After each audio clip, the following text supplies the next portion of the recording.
This is what we need, right? To feel peace, to enrich our soul. We need some time with nature, to sit alone, to be one with ourselves. But Marcus Aurelius, in his book, in his writings that we see now can read in his book Meditation, says something else.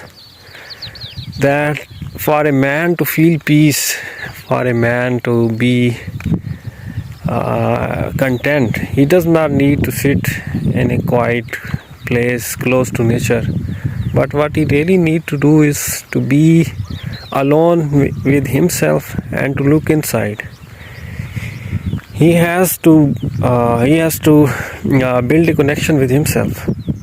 What he really needs to do is that he needs to be alone with himself and look inside. He should try to build a connection with his own self, and this is what makes him at peace. This is what is going to enrich his soul.